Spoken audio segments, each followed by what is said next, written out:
Picking a successful remote business to do online is as hard already as it can get. But you have overcome that hurdle, and now you're here. You have your business plan and a good idea and what business you want to run remotely, but you're now wondering where to start and the steps to follow to keep your business up, successful and competitive. Today, I'm going to share 5 solid tips on how to set up and run a successful remote business that will give you the much anticipated returns that you are looking for and give you the edge against your competition. First things first, you will want to pick a niche. You want to understand what business you are going into and in which industry or market demographic you are going to target. This is very important, especially in a world today where so much is available that we can do online. For instance, you can come for ideas like drop shipping, art, SEO consulting, launch a podcast, web development, virtual assistants, and the list is endless. So depending on what skills you have, depending on what it is that you have passion into, you can narrow down to the most practical skills that you can seamlessly share without struggle, and go for those that really are competitive and can give you something in return, value for your money, or rather the greatest return on your investment. So for instance, if you're picking a skill like SEO consulting, you could check on the solutions that are available and check how you could start thinking on how to price maybe your consultation services. You can think of how to shape your business around consultation, around helping companies with problem in ranking their services, or rather their websites higher in the search engine result pages. You could want to check out the companies that are already established but are really struggling in those areas and come up with ideas and solutions on how to approach them to help them navigate those challenges in your areas of strength. So if it's something like accounting, for example, you could want to check how many businesses in my area are lacking in these services. What is it that they might not be getting right already, and that I can help them? Accountancy consultation is also a solution that you could offer remotely. You don't have to have a physical office to set up an accounting firm. You could just offer your accounting knowledge and ideas easily, so that your teams, or rather the target companies that you want to help, can get you easily remotely. And you could share your rate cards, you could share your processes, you could share the idea flow that you use to come up with the solutions they need. You could help them maybe adopt tools in accounting that they don't really know exist. Tools like Zoho, tools like Salesforce, that could help them integrate their services and use the best of the technology that exists to improve their solutions. You could also offer to use these tools for them on their behalf, as they are maybe busy cooperating or rather doing other things that will not allow them the time and effort to manage. So whatever skills that you feel you could embrace, there are plenty of these, as you can see here. You could also do social media management. You could do affiliate marketing, where you sell stuff on a website of your own and earn commissions from these items that you sell online. You don't have to have a physical catalog of products or solutions that where you hold products to sell. You can always be the middleman between the companies that manufacture these products and the people that need them in your area, so that they can get the goods they want in time, and the companies that need the customers abroad or elsewhere within your region can have you as their middleman marketing their goods for them, and you earning a commission in that process. So there's lot of items, or rather solutions, you could offer in this level, but you are the one best placed to choose whatever it is that fits your niche, fits your experience, fits your skills, and then sets you up as a very competitive practitioner. Now that you know your niche and you exactly established what it is that you're going to do, if you are a single company, or if you have a team that you're working with, this is now the point that you want to set clear communications early. You want to ensure that everyone is on the right page, that you are stepping out into a business that each and every one of you understand the goals that you are pursuing and the roles that you want to achieve.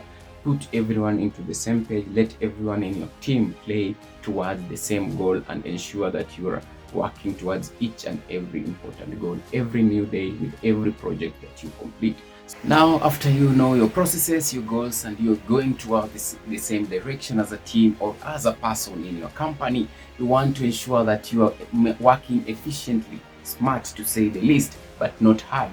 You want to do this by choosing the right tools that will enable you work in a process in a fast and an efficient way to help meet your clients' needs in record time and ensure that your processes are always seamless. But what tools am I talking about? There are several tools you can use in the remote world depending on your needs, depending on what you want to achieve. For example, you could use communication tools like Zoom and the Slack and the Notion to help your clients, or rather to help communicate with your clients much easily depending on the time zones as well. So because you're working with clients from all over the world, and this will mean that you have to set meetings based on different time zones. So these tools will actually help you set those meetings or appointments around your clients, so that you can always have the right meetings and the right communications that will help your business succeed and thrive. You can also have organization tools like Google Drive and Asana, where you can assign tasks, and Google Drive, where you can manage your project flows and everything in between your work days. You can also have Loom for communication, and so many other Monday tools for managing your tasks and your processes in the business as well. You could use video conferencing for larger meetings. Maybe, for example, if you and your team want to meet a client and brief them on whatever processes you guys are handling for them, you could use a video conferencing tool to help ensure that you are getting the tasks, or rather the work flowing as seamlessly as possible. There are so many tools that you could use, like project management tools, communication and collaboration tools, where your team could be working on a similar project at the same time. So we'd want them to collaborate and share their screens and do all these things together. Ensure that you're using these tools for your benefit. You're ensuring that workflow is not impeded and that nothing stops because you're just far away and you can't meet at one specific physical location. The next tip really is establishing a communication rhythm, because this is just what remote work is all about: communication. You guys are not meeting physically, and you guys don't know what's going on with everyone else from the other end. So you want to make sure that your team is always up to date with what is happening, and this is only going to be successful if you have a rhythm, daily, weekly, or monthly meetups that brings everyone together, and you want to know about whatever processes everyone is following, and if every person on your team is playing to the rules of the organization. You want to share the challenges, the strengths of whatever work they are handling, and you want to make sure that every new implementation or idea that you had come up with, or that the team member has, is taken care of and are discussed in such regular meetups. So this regular rhythm of communication should be something that your team abides by, so that no one feels left out, or rather sidelined in the line of their work. And lastly, you want to focus on results, not hours. This is because the output they give you will determine how best your clients are satisfied, will determine how great your solutions are, and will shape the identity of your business. Create a system that compensates them for the return on investment that they offer, rather than the amount of time they spend on your business. A remote business doesn't have to feel distant. We don't have to feel like we are worlds apart, although we truly are. But we have the tools, the communication, the resources to bring us closer together. And by following these tips, you can ensure that everyone feels accommodated, respected, and needed in the roles that they play for your business. Doing this will ensure that your businesses outscales competition easily and remains together towards the focused goal that you came up with when setting up your remote business. Make sure that your team understands what it is that you are driving at, and ensure that by the frequent communications, by the meetings that you set up, by setting clear goals and understanding each other's work strengths, you are you are intentionally moving towards that goal and ensuring that everyone aligns to their goals and daily targets. Thank you so much. I hope these tips helps you to succeed in your new remote business and that you can continually grow and develop whatever it is that you are pursuing in the remote world. As the world continues to go remote, you can also always come up and embrace the newest technology, that the solution that the world offers for the betterment of the running of remote businesses and successful competition around the globe. Let me hear if you have any questions concerning remote jobs and any opportunities that you would want to pursue that you are not sure of. I will be glad to help you understand the intricacies of the remote business world and surely shape you into the success that you so much yearn for.